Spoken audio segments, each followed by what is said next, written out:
Lily Pichu playing against Harada at EVO? Like they had an exhibition at EVO? What? That's crazy. And she won. And so she was like so hyped. Almost all of these players who get involved, once they've dedicated that time and they feel their own growth, it's so addicting. I think it's one of the most important things that has happened to the FGC in North America in years. Honestly, I really do, because it really started to showcase a lot about what fighting games are about.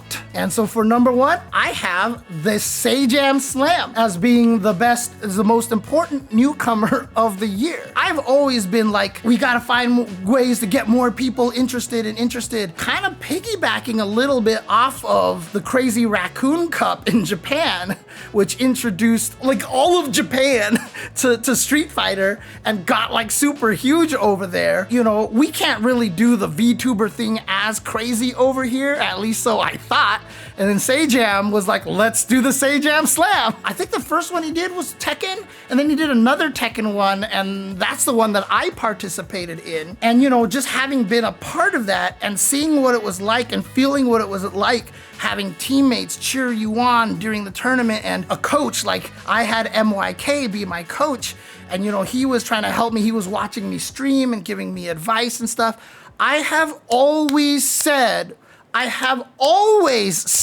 that fighting games are a social genre. Playing fighting games by yourself is kind of miserable.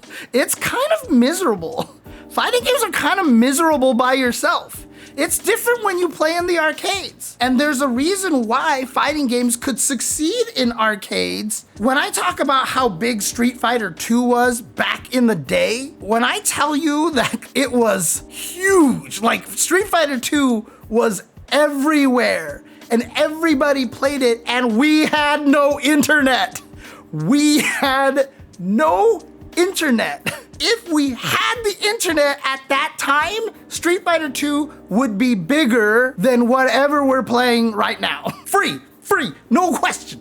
No question. If the internet was in the state that it is now, back then, Street Fighter 2 would be bigger than anything we're seeing today. Honestly, it was just crazy back in the Street Fighter 2 days, in a time with no internet, no YouTube, nothing. We got all of our information once a month in magazines. We didn't even have Shoryuken.com at that time. There was nothing, and yet somehow everybody knew how to do Guile's magic throw to freeze the games and do all this stuff. Like everywhere you went, everybody found out stuff. It was so crazy. The way it broke into mainstream culture was nuts back then. Fighting games suck playing by yourself unless you are a actual grinder. You have to have that mentality to be able to do that. And there's a lot of people out there who do enjoy doing that, and they prefer it because they don't want to have their teammates lose a game for them, like I hear about from Marvel Rivals all day.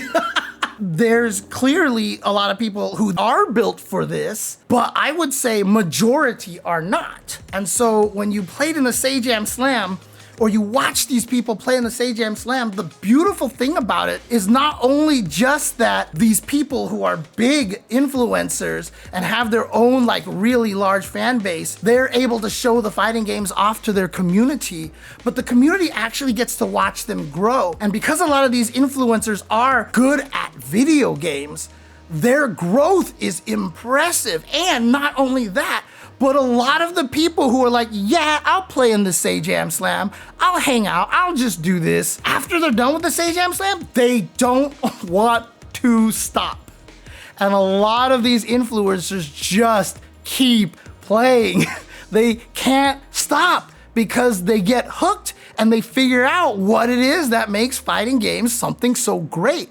And not only that, but then their player base sees it, and then they understand the kind of work ethic and practice that goes into it. One of them was just like, I'm so proud, I finally made it to Diamond. We're living in this world where on our Twitter space, on our social media, players are like, oh, if you make it into Master, you're still a beginner, you still suck. And I'm like, what the hell, man? Like, then you see these guys and they're just like, I made it to Diamond. I never thought I could make it to Diamond. I really, really never thought I could make it here. And they get to Diamond and they're so proud of themselves.